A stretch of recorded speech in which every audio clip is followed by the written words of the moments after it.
The chamber was older than most civilizations. Its walls stretched upward into darkness, and the ceiling disappeared somewhere beyond where eyes could see. Thousands of seats arranged in perfect circles filled the space, each one carved from a different material, each one representing a different world. The light came from everywhere and nowhere, soft and golden, making every surface glow with quiet importance. Ambassador Jakral of the Vex Dominion stood at the speaker's platform. His scales caught the light as he moved, flashing deep purple and silver. He was tall, even for his species, and his voice carried the weight of authority that came from 3 centuries of service to the Council. Honored members, he began, his voice amplified by technology so ancient that no one remembered who had built it. We gather today to address a matter that has troubled this council for 200 years. A matter of disrespect, a matter of arrogance. Around the chamber, representatives from hundreds of worlds shifted in their seats. Some leaned forward with interest. Others whispered to their aides. The Lumari delegation, seated in the oldest section of the chamber, remained perfectly still. I speak, of course, of the humans, Jakral continued. He gestured with one clawed hand, and a hologram appeared above the center of the chamber. It showed a seat empty and waiting. The nameplate beneath it read, Earth.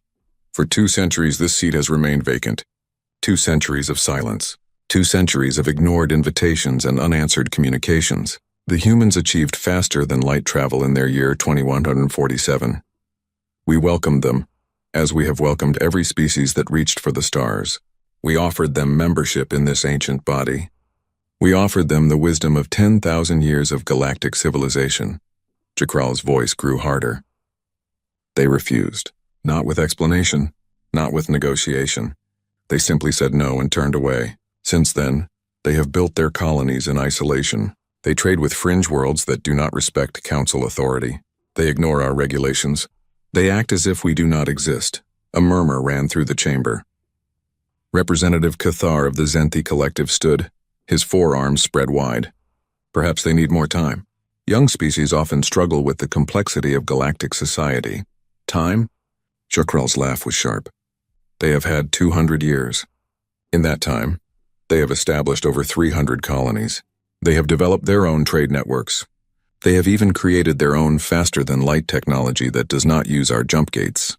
This is not confusion or fear. This is deliberate rejection. From the ancient Lumari section, a voice spoke. It was quiet, but it cut through every other sound in the chamber. Perhaps, Ambassador Jakral, you should ask yourself why that troubles you so deeply.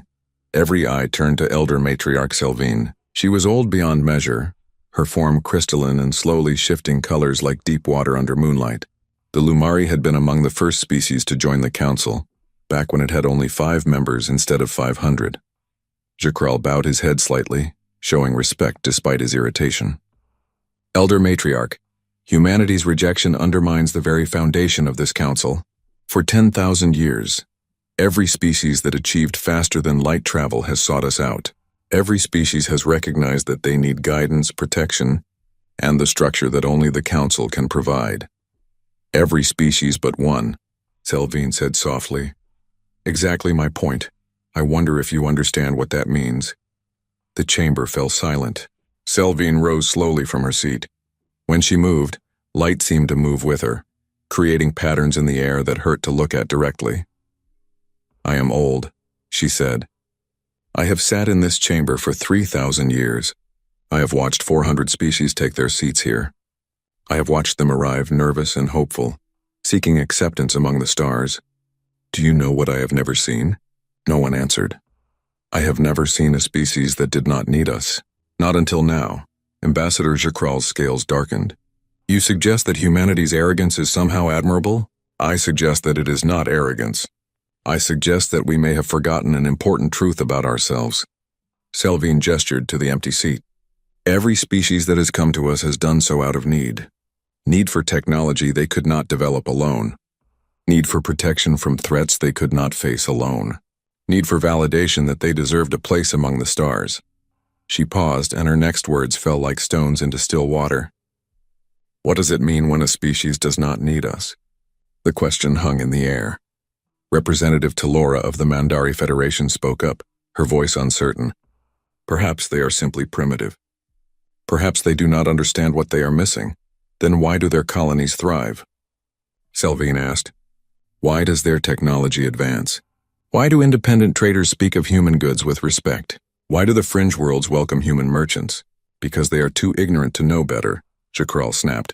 Then he caught himself, softening his tone. Forgive me, Elder Matriarch, but surely you see the danger here. If humanity can simply ignore the Council without consequence, what message does that send to other species? What if others begin to question whether they need us? For a moment, something that might have been amusement flickered across Selvine's crystalline features. Perhaps that would not be the worst question they could ask. The chamber erupted. Representatives shouted over each other. Some demanded that humanity be brought to heel. Others suggested increased diplomatic efforts. A few, very few, sat quietly and thought about what Selvine had said. Finally, Chakral raised his voice above the chaos. I call for a vote. I propose that we send a delegation to human space. Not to invite them again, not to negotiate, but to investigate. We need to understand what humanity truly is. Are they a threat? Are they fools? Or are they something else entirely? And if they refuse to meet with us? Representative Cathar asked. Then we will have our answer about their intentions. The vote was called. One by one, the representatives signaled their decision. The holographic display tallied the results. 437 in favor, 52 against, 11 abstaining. The delegation would be sent. Selvine watched the vote with ancient eyes. She knew something that the others did not. Something she had learned over 3 millennia of watching species rise and fall. The Council had become comfortable in its role as gatekeeper. Every species that arrived at these doors arrived looking up, asking permission to enter the Great Hall of Galactic Civilization. But what happened when someone walked past the door without looking back? What happened when someone built their own hall? The meeting concluded, and the representatives filed out, already planning the delegation and debating who would be sent.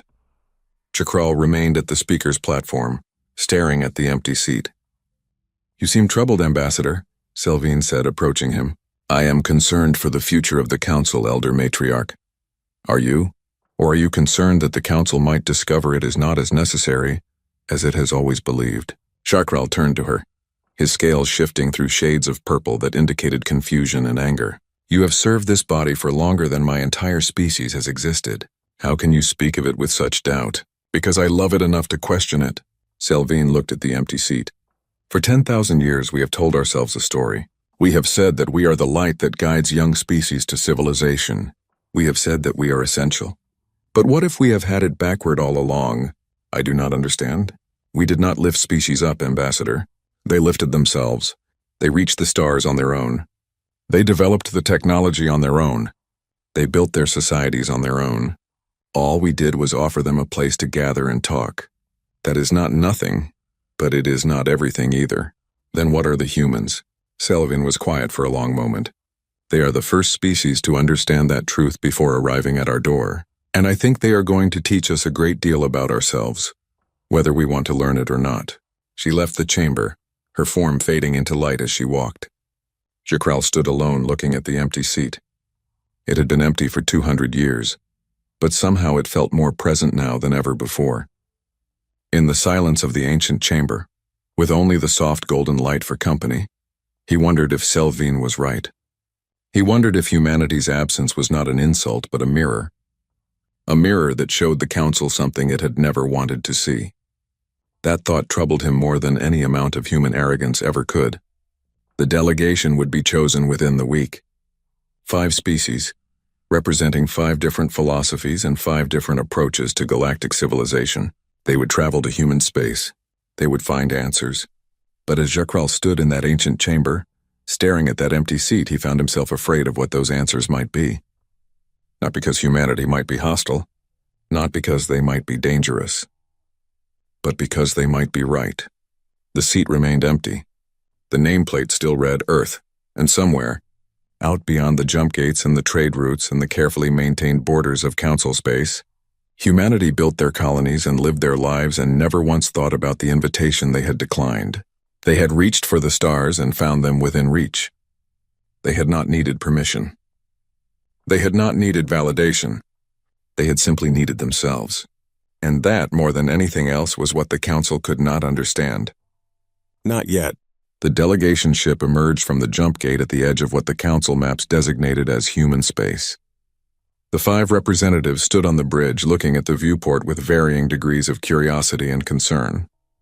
Ambassador Jacral was there, of course. He had insisted on leading the delegation personally. Beside him stood Representative Cathar of the Zenthi Collective, his forearms crossed in what his species considered a neutral posture. Elder Matriarch Selvine had come as well, despite her age and the difficulty of travel. The other 2 were Commander Vrix, a military officer from the Thexian Armada, and Scholar Pelmi, a young but brilliant researcher from the Qualix Institute. Initial scans are complete, the ship's pilot announced. She was Zenthi, like Cathar, and her voice carried professional detachment. We are detecting 17 human vessels within sensor range. None are approaching us. In fact, they seem to be ignoring us entirely. Ignoring us? Jacral's scales rippled with irritation. We transmitted our diplomatic credentials and our intention to meet with human leadership. Yes, Ambassador. We received an automated response directing us to submit a formal meeting request through something called the Human Colonial Administration. The message included coordinates for their central office, an automated response. Jacral's voice was flat. They could not even be bothered to reply personally. Perhaps they are simply efficient, Cathar suggested. Many species use automated systems for initial contact. Scholar Pelmi was studying her datapad, her large eyes growing wider as she read. Ambassador, I am picking up something strange. According to our sensors, there are over 40 human colonies within this sector alone. That is far more than our intelligence suggested.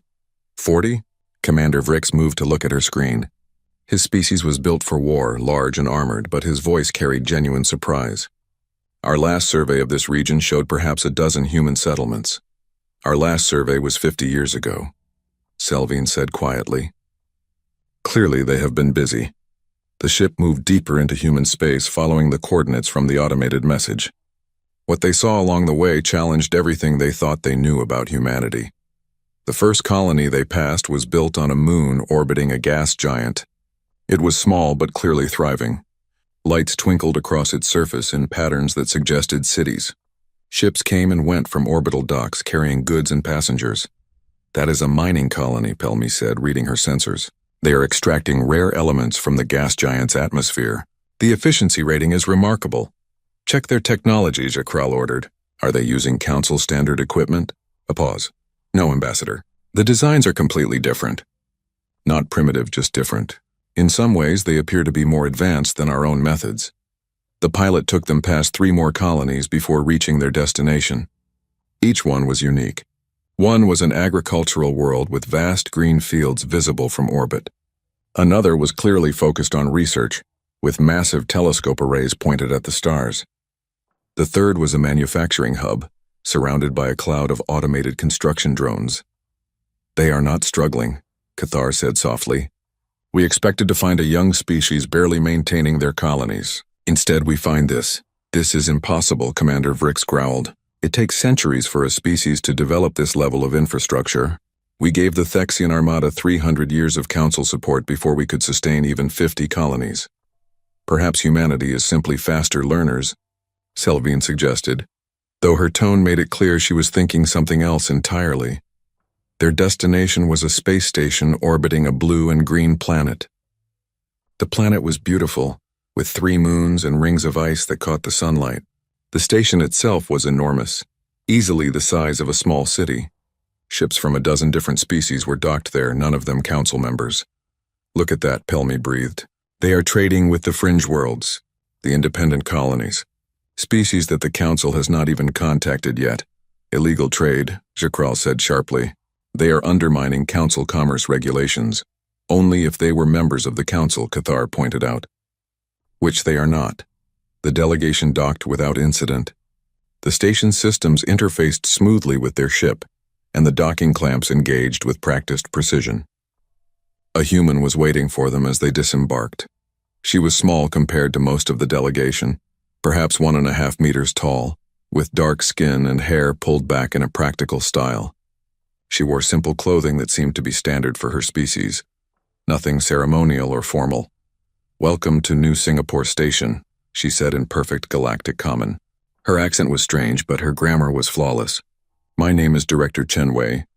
I serve as the liaison for the Human Colonial Administration. I understand you requested a meeting? Jacrel drew himself up to his full height, towering over the small human. I am Ambassador Jacrel of the Vex Dominion, representing the Galactic Council. We have traveled far to speak with human leadership about a matter of great importance. Of course, Chen smiled, and there was something in that smile that made Jacrel pause. It was not nervous or awed. It was simply polite. Please follow me. I have arranged a conference room for our discussion. They walked through the station, and the delegation could not help but stare. The corridors were clean and well-maintained. Humans moved past them with barely a glance, busy with their own tasks. More surprising were the aliens they saw. Members of a dozen different species, all moving freely through what was clearly a human facility. You allow other species here? Commander Vrix asked. Of course, Chen said, as if the question was strange. New Singapore is a trade hub. We welcome anyone who comes in peace and follows station regulations. But these species are not council members, Pelmy said carefully. You do not worry about security? Chen looked back at her, genuine curiosity on her face. Why would we worry? They are traders and travelers just like anyone else. What matters is that they follow the rules while they are here, not where they come from. The conference room was simple but comfortable. There was a table large enough for all of them, with chairs adjusted for each species' physiology. Someone had done their research. Refreshments were provided, appropriate for each delegation member's biology. You know our species well, Cathar observed, settling into his chair with visible relief. We like to be good hosts, Chen said simply. Once everyone was seated, Jacrel began. He had prepared this speech carefully. Director Chen, the Galactic Council has maintained peace and prosperity across the galaxy for 10,000 years. We represent 500 species, billions of worlds, and trillions of citizens. When your species achieved faster than light travel 2 centuries ago, we welcomed you as we have welcomed every species that reached the stars. Chen nodded, listening. You declined our invitation. Since then, you have ignored all attempts at communication. You have built your civilization in isolation from the galactic community. We have come to ask why, and to extend once more the offer of council membership. There was a pause. Chen looked genuinely puzzled. I am sorry, Ambassador, but I think there might be some confusion. We did not decline out of hostility. We simply did not see the need for membership. Did not see the need? Jacrel's scales flashed bright purple. The Council offers protection, technology exchange, access to the Jumpgate network, trade agreements with hundreds of worlds. How can you not see the need? Well, Chen said slowly, as if trying to explain something obvious. We already have protection. Our defense fleet is quite capable. We have our own technology that works very well for our needs. We developed our own faster-than-light drives, so we do not need jump gates. And as for trade, we have agreements with 47 different species already. The delegation stared at her. You have your own drives for faster-than-light travel? Pelmy asked. May I ask what principle they operate on? Quantum tunneling through folded spacetime, Chen said. It is a bit different from your jump gate system, but it works well enough. A bit slower for very long distances, but much more flexible. 47 trade partners? Cathar's forearms gestured in surprise. That is more than some council members have. Is it? I would not know. We tend to trade with whoever offers good value and honest dealings. Many of the independent colonies produce excellent goods. Jacrel felt something he had not expected. Confusion. This was not going according to plan. Director Chen, do you not understand what the Council represents? We are the foundation of galactic civilization. We maintain order among the stars. I am sure you do important work, Chen said politely. But respectfully, Ambassador, we have order without needing to join your organization. Our colonies are peaceful. Our trade is fair. Our people are happy. What would council membership add to that? Legitimacy, Jacrel said flatly. Recognition. A place among the civilized species of the galaxy. Now Chen's expression changed slightly. For the first time, something that might have been annoyance flickered across her face. Ambassador, we do not need anyone to recognize us or grant us legitimacy. We exist, we build, we trade, we explore. We do not require permission to do these things. But every species seeks validation from the Council, Jacrel insisted. It is the natural order of things. Perhaps for them, Chen said gently, but not for us. Elder Matriarch Selvine spoke for the first time since entering the room. Tell me, Director Chen, when your species first achieved faster-than-light travel, what was your first thought? Your first goal? Chen smiled, and this time it was warm and genuine. To see what was out there, to find new worlds, to meet other species, to learn and grow and explore. Not to seek approval from established powers. Why would we need approval to explore? The universe does not belong to anyone. It is there for everyone. Selvine made a sound that might have been laughter in her crystalline form. Jakrel, do you understand now? Understand what? He was angry and confused and feeling something he could not quite name. They do not think they need us because they truly do not need us. And it never occurred to them to pretend otherwise. Chen looked between them, clearly uncertain about what was happening. Have I said something wrong? No, Selvine said. You have said something very right. Something that we needed to hear, even if we did not know it. Commander Vrix cleared his throat. Director Chen, may I ask a military question? If a hostile power attacked one of your colonies, what would you do? Defend it, Chen said simply. Without council support? Without the council fleet? We have our own fleet. It is not as large as yours, probably, but it is sufficient for our needs. We have never looked for fights, but we are quite capable of protecting ourselves. The delegation exchanged glances. This was not the young, vulnerable species they had expected to find. This was something else entirely. May we tour your facilities? Pelmy asked. I would very much like to learn about your technology and methods. Of course, Chen said, standing. I would be happy to show you around. We have nothing to hide. As they left the conference room, Jakrel found himself walking beside Selvine. They truly do not understand what they are missing, he said quietly. Or, Selvine replied, they understand perfectly well, and they have decided they are not missing anything at all. The tour that followed would challenge everything the delegation thought they knew about how species developed in the galaxy. But in that moment, in that simple conference room, the first crack had appeared in their understanding. Humanity had not rejected the Council out of pride or ignorance. They had simply looked at what the Council offered and realized they already had everything they needed. And they had gotten it all by themselves. Director Chen led them through New Singapore Station, with the ease of someone who had done this before. The delegation followed, each member processing what they were seeing in their own way. This section is residential, Chen explained as they walked past rows of windows looking into comfortable living spaces. Humans of all ages moved about inside, some alone, some in family groups. We house about 50,000 permanent residents here, plus another 20,000 temporary visitors and traders at any given time. Temporary visitors from where? Pelmy asked, her datapad constantly recording. All over. We get a lot of traffic from the independent colonies. Some council species stop by too, though not officially. Chen smiled slightly. Traders do not always ask permission from their governments before seeking better deals. Commander Vrix stopped at a window showing a training facility. Inside, humans were practicing what looked like combat techniques. You train your civilians in fighting? We encourage everyone to learn basic self-defense and emergency procedures, Chen said. Not because we expect trouble, but because being prepared makes people feel secure. Self-reliance is important to us. Self-reliance, Jakrel repeated the word like he was tasting something bitter. Is that why you refuse help from the Council? Chen turned to face him fully. Ambassador, we are not refusing help. We are simply not asking for it. There is a difference. They continued walking, and Cathar gestured with two of his arms at a group of aliens chatting with humans near a food court. You seem very comfortable with other species. Yet you avoid formal diplomatic relations with the Council. We are not avoiding anyone, Chen said patiently. We just do not see the need for formal membership in an organization that does not serve our interests. We trade with Council species all the time. Individual relationships, ship to ship, colony to colony. Why do we need a government body to approve that? Because without structure there is chaos, Jakrel said firmly. Is there? Chen gestured around them. Does this look like chaos to you? It did not. The station ran smoothly. Different species mixed without apparent conflict.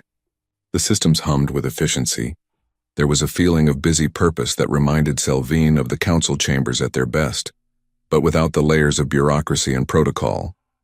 They entered a manufacturing section next. Massive machines built smaller machines in a dance of precision and coordination. Humans worked alongside robots, each doing what they did best. Our manufacturing philosophy is different from Council standard, Chen explained. We focus on modularity and adaptability.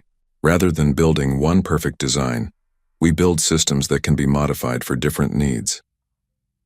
Pelmy studied the machines with fascination. This is brilliant. Less efficient in pure output perhaps, but far more flexible. You can retool these factories in days instead of months. Exactly. When you build 300 colonies in 200 years, flexibility matters more than perfection. 300 colonies, Commander Vrix repeated. How it takes massive resources and coordination. Most species need council support to maintain even half that number. Chen led them to an observation deck that looked out at the planet below. Would you like to hear about Earth? About how we got here? Please, Selvine said softly. Chen gazed at the stars for a moment before speaking. When we first developed faster-than-light travel, it was chaos. Every nation on Earth wanted to claim territory. Every corporation wanted to exploit new resources. There was fighting, both political and occasionally military. We nearly destroyed ourselves before we ever left our home system. The delegation listened in silence. But we learned. We created the Colonial Charter, an agreement that said no one owned the stars. Resources would be shared. Colonies would be independent but cooperative. Anyone could start a colony if they had the resources and the will. And most importantly, no central authority would control everything. Anarchy, Jacral muttered. Freedom, Chen corrected. There is a difference. We have laws, but they are simple laws agreed upon by everyone. Do not harm others. Do not take what is not yours. Honor your agreements. Keep your colonies sustainable. Beyond that, people are free to build the lives they want. But who enforces these laws? Commander Vrix asked. We all do. Each colony has its own security force. The colonial administration coordinates between colonies. If someone breaks the laws badly enough, they lose the right to trade and travel between colonies.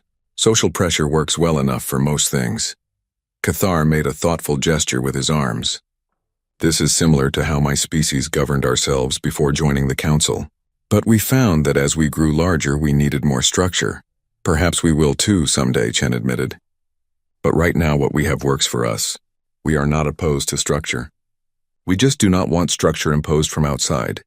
They moved to a research section next. Here, scientists from multiple species worked together on various projects. Pelmy practically vibrated with excitement at the sight of the laboratories. You allow aliens to work in your research facilities? She asked. Of course. Good ideas come from everywhere. Why would we limit ourselves? Chen gestured to a lab where a human and a four-armed alien were examining something under a microscope together. That is Dr. Rodriguez and researcher Tilak. They are working on a new medical technique that combines human bioengineering with Tilak's species' understanding of cellular regeneration. Neither could do it alone. But you are sharing your technology with non-council species, Jacral said. You realize that could be dangerous? Why would it be dangerous? Knowledge is not a weapon unless you make it one. We share what we learn and others share with us. Everyone benefits. You are naive, Jacral said bluntly. There are hostile species in the galaxy, ones that would use your openness against you. Chen's expression hardened slightly. We are not naive, Ambassador. We are careful. We just do not believe in hoarding knowledge out of fear. And if hostile species come, we will deal with them.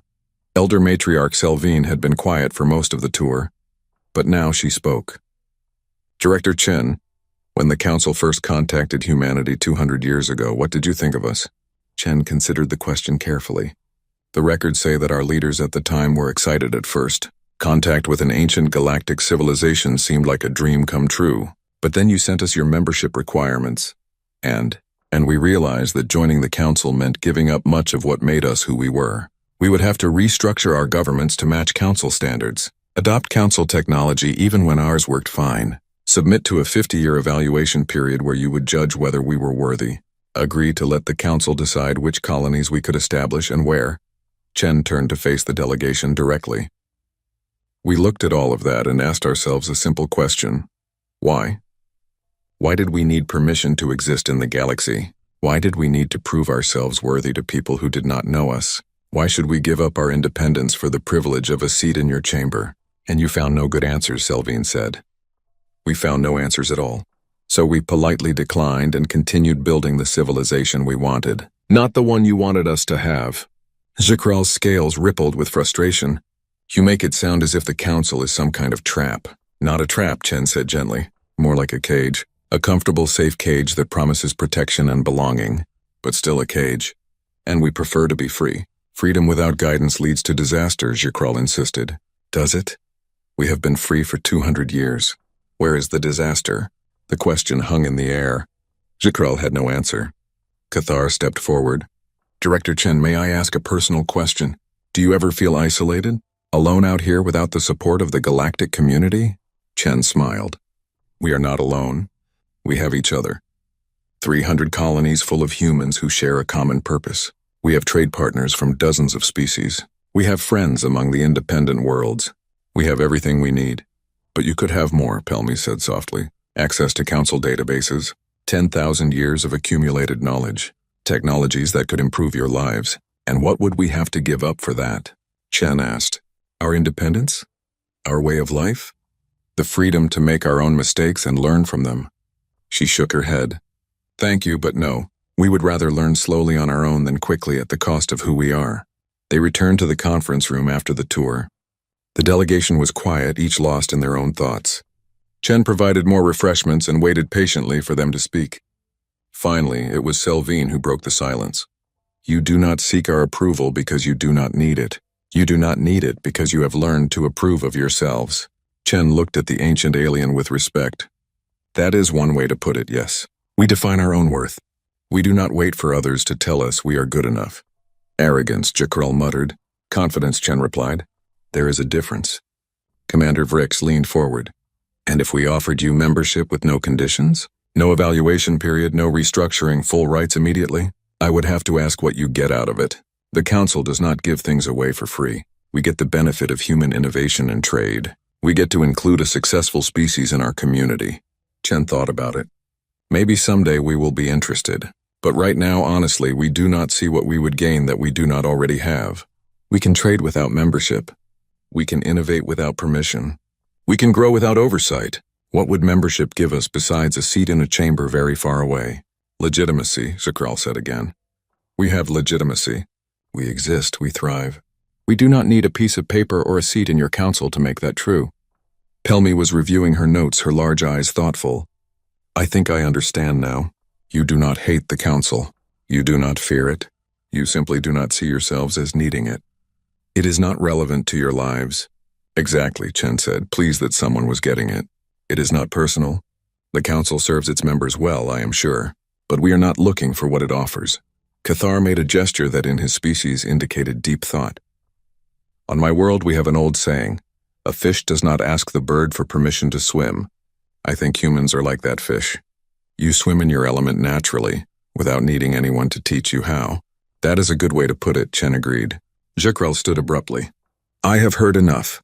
Director Chen, thank you for your hospitality. We will return to the council with our report. Of course, Ambassador. Will you be recommending anything specific? That is for the council to decide. As the delegation prepared to leave, Selvine lingered behind. She placed one crystalline hand on the table, the gesture surprisingly gentle. Director Chen, I am 3,000 years old. I have watched hundreds of species join the council.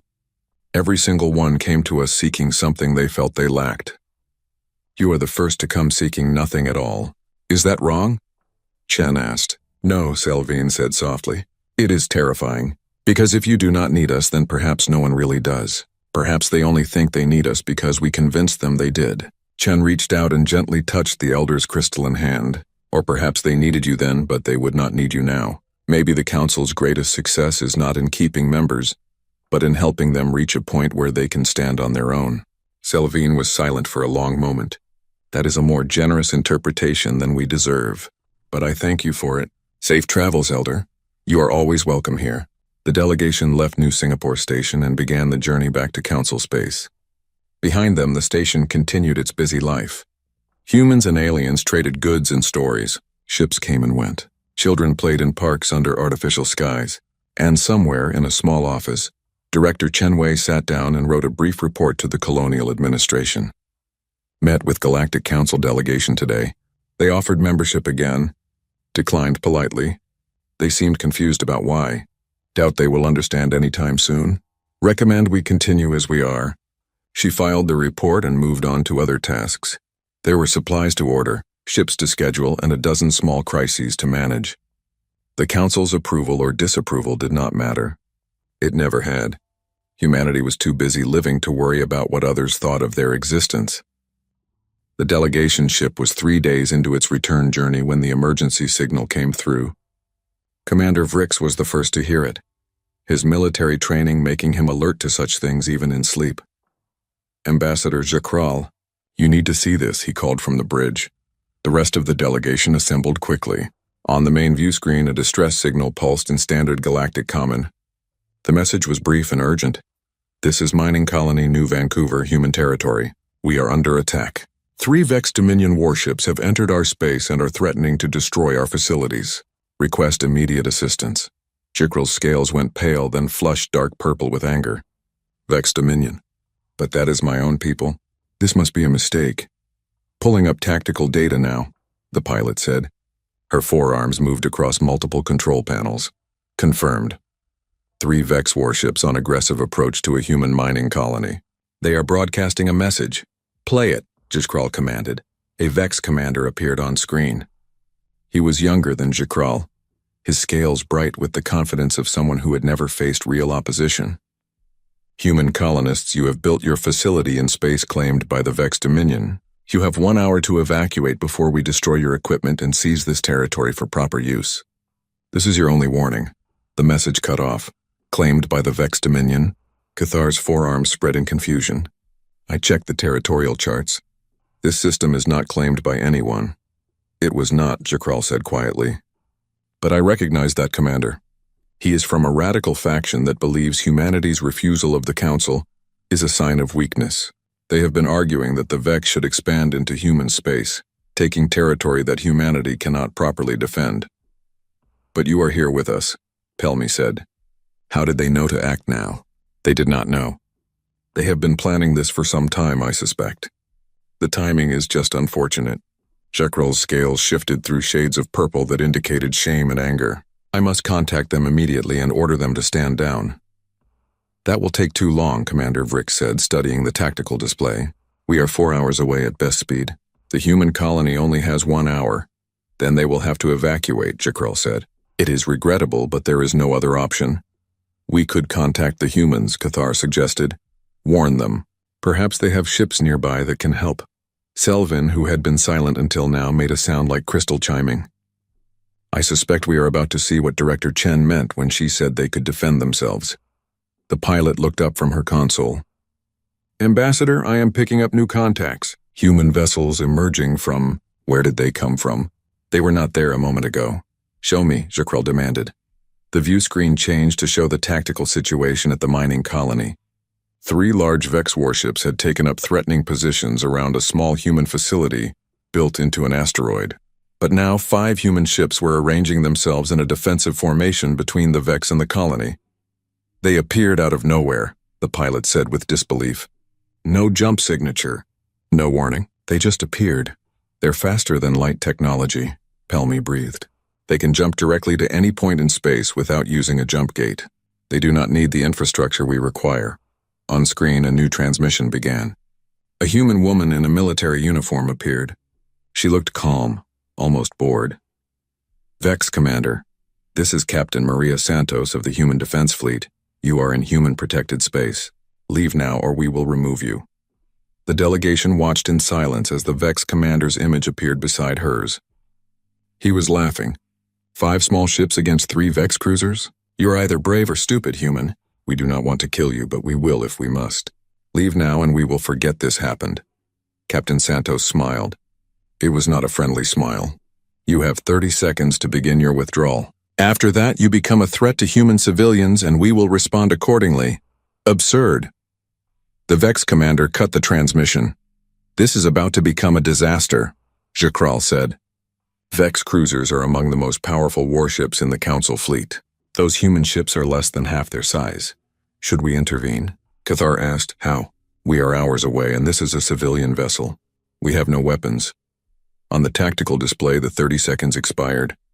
The Vex ships began moving toward the colony, weapons powering up. The human ships held position. Then everything happened at once. The human ships moved like nothing the delegation had ever seen. They did not accelerate gradually like normal vessels. They jumped, short controlled bursts of their faster-than-light drives that let them change position in an instant. One moment they were in defensive formation. The next they were scattered around the Vex ships attacking from multiple angles. "That is not possible," Commander Vrick said, leaning forward. "Drives for faster-than-light travel cannot be used in combat. The calculations take too long and the stress would tear a ship apart." "Human ships can," Pelmy said, her datapad recording everything. "Look at their design. They are built around the faster-than-light drive, not the other way around. Every system is designed to handle the stress of rapid jumping. The Vex ships fired, but the humans were already gone, appearing somewhere else. Firing, then jumping again. Their weapons were different too. Not the heavy energy cannons the Council used, but fast, precise beams that struck critical systems. They are not trying to destroy the Vex ships," Commander Vrix observed with professional interest. "They are disabling them, targeting engines, weapons, communications, surgical strikes."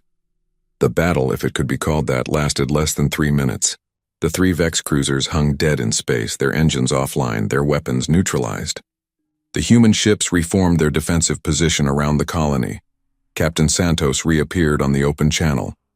"Vex vessels, you are disabled but intact. We are sending shuttles to evacuate your crews. You will be transported to the nearest Council station and released. Your ships will be towed to neutral space and left there. Consider this a lesson about respecting human territory."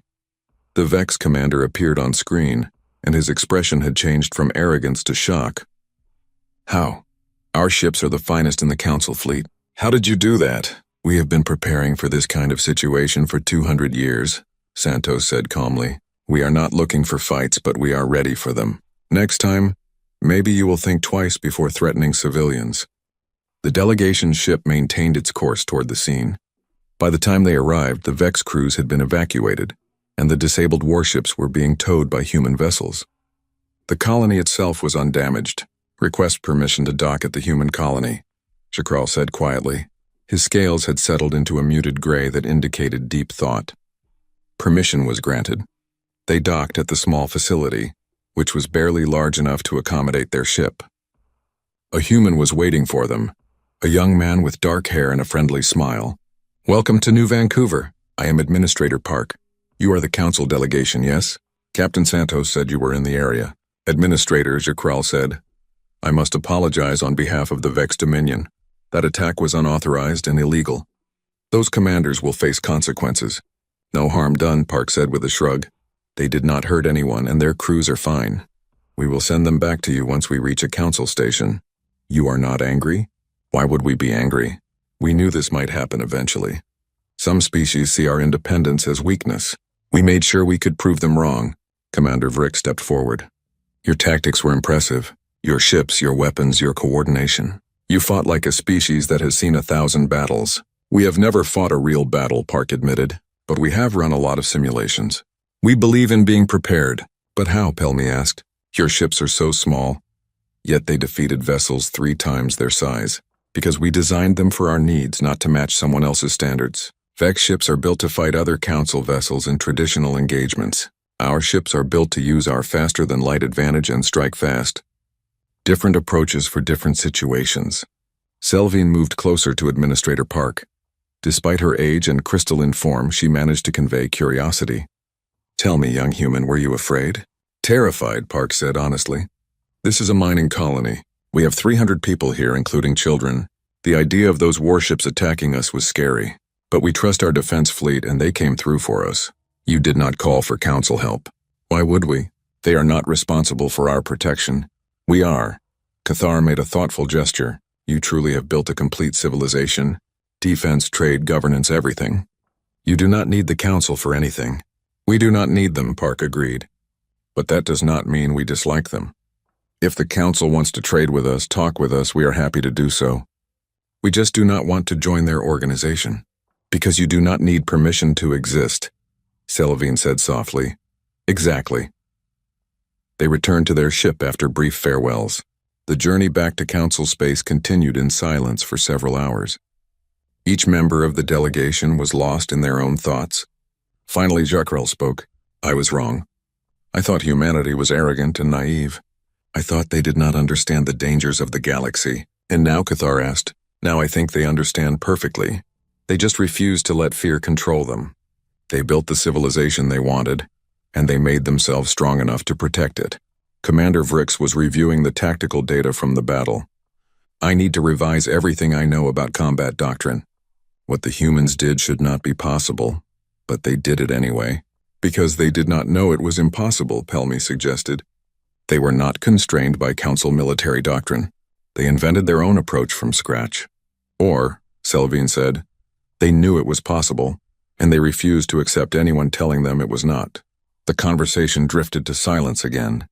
Outside the viewports, the stars moved past, ancient and unchanging. What will you tell the Council? Cathar finally asked Jakrel. The ambassador's scales shifted through several colors before settling on a deep blue that indicated acceptance. The truth. That humanity does not need us.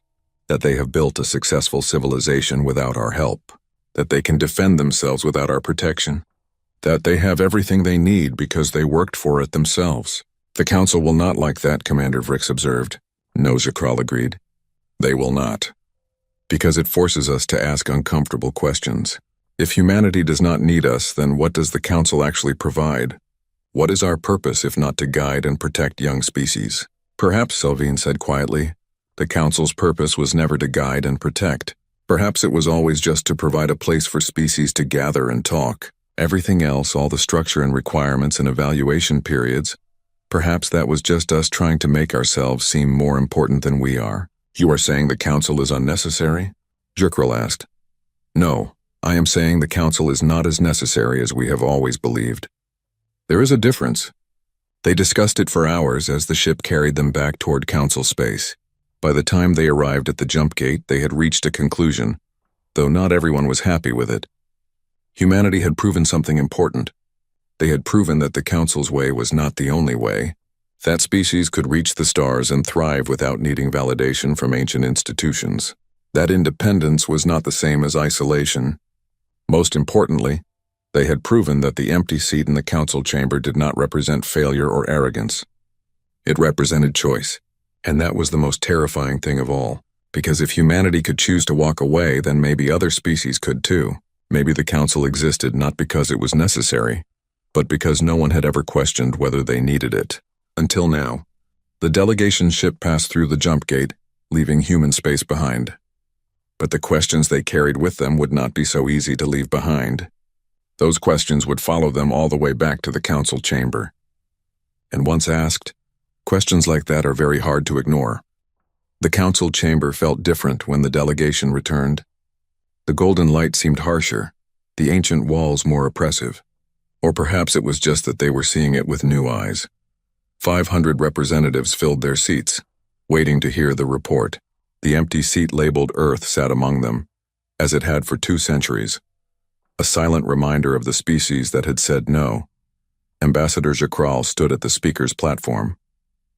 His scales were a neutral gray, carefully controlled. He had spent 3 days preparing this report, writing and rewriting, trying to find words that would convey what he had learned. Honored members of the Galactic Council, he began.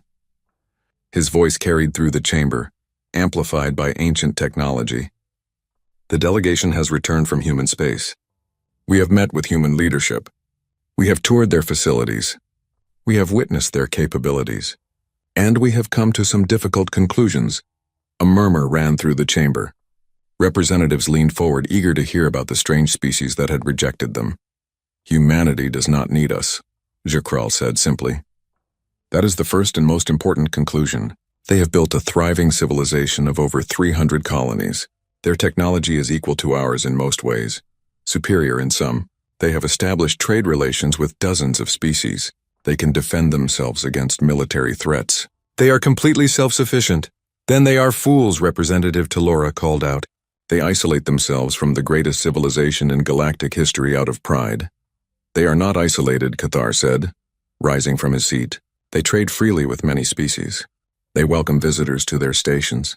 They collaborate with alien researchers. They simply do not want formal membership in the Council. Why not? Talora demanded. Because they see no benefit to it. The chamber erupted. Representatives shouted over each other, some angry, some confused, all disturbed by this news. Shukral let them talk for a moment before raising his hand for silence. Please let me finish the report. There is more you need to understand. The noise died down, though the tension remained. We witnessed a military engagement, Shukral continued. His voice was heavy with shame. 3 Vex warships operating without authorization attempted to seize a human mining colony. 5 human defense ships responded. The battle lasted less than 3 minutes. The Vex ships were completely disabled without a single casualty on either side. Silence fell like a weight. Commander Vrick stood, his large armored form commanding attention. The human ships used tactics we have never seen, he said. They used their faster-than-light drives as weapons, jumping in and out of combat range faster than our sensors could track. Their weapons were designed for precision, not destruction. They fought like a species with centuries of military experience, yet this was their first real engagement. How is that possible? Representative Felnon of the military committee asked. Preparation, training, and a completely different approach to ship design and combat doctrine. They did not copy our methods. They invented their own. Scholar Pelmy rose next, her large eyes sweeping the chamber. I analyzed their technology extensively. It is not primitive or inferior. It is simply different. They developed it independently, without access to council databases or council guidance. In some areas, particularly in adaptive systems and modular design, they have surpassed us. The chamber was quiet now, representatives absorbing this information. I do not understand, Representative Telora said, her voice smaller now. Every species needs the council. We provide structure, wisdom, protection. How can they not need us? Elder Matriarch Selavine rose slowly from her seat. The light moved with her, creating patterns that drew every eye. Because Representative Telora, they never believed they needed us in the first place. And that belief has made all the difference. She moved to the center of the chamber, her crystalline form reflecting the golden light in 1,000 directions. I have served this council for 3,000 years. I have watched 400 species join us. Every single one came seeking something. The Zenthi sought protection from aggressive neighbors. The Qualics sought access to advanced technology. The Vex sought legitimacy and status among the stars. Every species came to us because they believed they were incomplete without us. She gestured to the empty seat. Humanity is the first species to look at what we offer and decide they are already complete. They did not come to us seeking validation, because they do not believe we have the authority to validate them. They exist, therefore they are legitimate. They thrive, therefore they are successful. They need no one's permission for either. That is arrogance, someone called from the upper tiers, is it? Selvine's voice was gentle but firm. Or is it confidence? Is it arrogance to say I can do this myself when you have proven that you can? Is it arrogance to decline help you do not need? Shukral spoke again. The humans asked me a question that I could not answer. They asked what council membership would give them that they do not already have. I listed benefits. Access to jump gates, military protection, technology exchange, trade agreements. And they pointed out that they have their own faster-than-light drives, their own defense fleet, their own technology, and their own trade partners. What about wisdom? Representative Kanal asked. What about the accumulated knowledge of 10,000 years? They are learning on their own, Pelmy said, making their own mistakes and discovering their own solutions. They value that process more than they value shortcuts. They are reinventing wheels that have already been invented, Kanal protested. Perhaps, Selvine said. But they are their wheels, built for their needs in their way on their terms, and that matters to them more than efficiency. A new voice spoke up, deep and resonant. It was Elder Korthan of the Thexian Armada, one of the oldest members of the council after Selvine. I think I understand what troubles us. It is not that humanity has rejected us. It is that their rejection forces us to question ourselves. Every eye turned to him. For 10,000 years we have told ourselves a story. We have said that the council is essential to galactic civilization, that young species need our guidance, that we are the light that leads them to the stars. But humanity has shown us that this story is not entirely true. They reached the stars without us. They built a civilization without us. They learned to thrive without us. If they do not need us, then perhaps no one ever really did. That is not true, several representatives protested at once. Is it not? Korthan's voice was sad. Look at our own histories. My species, the Thexians, achieved faster than light travel on our own. We had already established 12 colonies before we encountered the Council. We joined not because we needed help reaching the stars, but because we were afraid of facing the galaxy alone. The Council offered safety in numbers, and we accepted. He paused. But we could have continued alone, could we not? Like the humans are doing now. We chose not to because we valued the community the Council offered. But it was a choice, not a necessity. We have pretended otherwise for so long that we forgot the difference. Jakrel felt something shift in his understanding. You are saying the Council does not uplift species. We simply offer them a place to belong. Yes, and there is value in that. Community has worth. Shared knowledge has worth. The bonds between species have worth. But these things are not the same as being necessary for survival. The Council is beneficial, not essential. There is a difference. Representative Talora stood again. Then what do we do about humanity? Do we simply accept their rejection?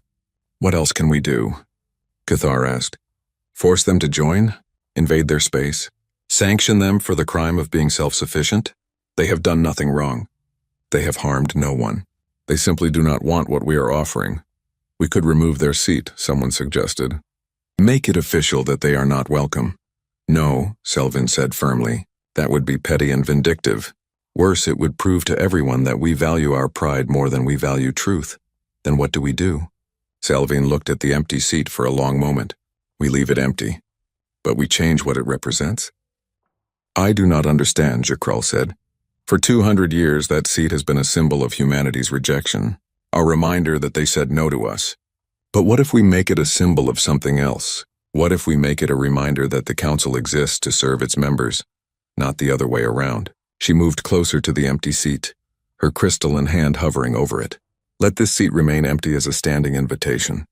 Humanity is welcome here whenever they choose to come. With no conditions, no evaluation periods, no requirements. They may attend as guests, as observers, as full members if they ever decide they want that. But the choice is entirely theirs. That is too generous, someone protested. Is it, or is it simply respectful? They have built a civilization that equals ours. They have proven they can stand on their own. Why should we demand that they bow before us to earn recognition they do not need? Jakrel found himself nodding. The elder matriarch is right. If we punish humanity for their independence, we prove that we value control more than cooperation. If we respect their choice, we prove that the Council can adapt and grow. But what about other species? Talora asked. What if others see humanity's example and decide to leave the Council? Then perhaps they should, Korthan said quietly. If they can thrive without us, if they would be happier outside our structure, then why should we force them to stay? Are we a community or a prison? The chamber fell silent again. It was a question that cut to the heart of everything the Council believed about itself. Selvin spoke into the silence. I propose a new interpretation of the empty seat. Let it stand as a reminder that membership in the Galactic Council is a choice, not an obligation. That species are free to join, free to leave, and free to exist independently if that is what serves them best. Let it remind us that we must continually prove our worth to our members, not demand that they prove their worth to us. I second this proposal, Jakrel said. His scales had shifted to a lighter color now, something approaching peace. As do I, Cathar added. One by one, other voices joined. Not all of them, not even most at first, but enough. Enough to carry the vote when it was called. The empty seat would remain, but its meaning had changed. 3 weeks later, a message arrived at New Singapore Station. Director Chen Wei read it in her small office, surrounded by the usual chaos of station administration. The message was from the Galactic Council. It informed her that Earth's seat would remain reserved with no conditions attached. Humanity was welcome at the Council chambers as observers, guests, or full members, whenever they chose. There would be no evaluation period, no requirements, no demands. The invitation was open always. Chen read the message twice, then smiled. It was a nice gesture, she thought. A sign that the Council was starting to understand. She drafted a polite reply, thanking them for the invitation and acknowledging that humanity might take them up on it someday, when they were ready, when they saw a reason to. But not today. Today there were supplies to order, ships to schedule, and a report from the colonial administration about a new colony that wanted to try something experimental with their agriculture. There was work to do, lives to build, problems to solve. Chen filed the council's message in her archives and moved on to the next task. The universe was vast and there was so much to explore, so much to learn, so much to build. They did not need permission for any of it. They never had. Light years away in the ancient council chamber, the golden light continued to shine. The representatives came and went, debating policies and settling disputes and maintaining the structure of galactic civilization. And in the circles of seats one remained empty. But it was no longer a symbol of rejection or arrogance. It was a reminder. A reminder that species reached the stars on their own power, that they built civilizations through their own effort. That community was a choice, not a requirement. That respect was earned, not granted. Elder Matriarch Selvine sat in her seat, ancient and patient, and looked at the empty chair with something that might have been satisfaction. In 3,000 years, the council had learned many things, but this might be the most important lesson yet. That being needed was not the same as being necessary. That being wanted was better than being required. That the greatest gift you could give another being was the freedom to walk away, and if they chose to stay despite that freedom, then you knew it was real. Humanity had walked away. They had built their own path to the stars. They had created something beautiful and strong and entirely their own. The empty seat would wait for them for as long as it took, and if they never came, that would be all right too. Because they had already proven everything that needed proving. They had proven that they were enough. All by themselves. The universe was vast and filled with possibility. Humanity had reached out and grasped it with both hands, not asking for permission, not waiting for approval. They had simply decided they belonged among the stars. And in that decision, in that moment of pure confidence and determination, they had shown the entire galaxy something profound. That belonging was not something granted by others. It was something you claimed for yourself. And once claimed, no one could ever take it away.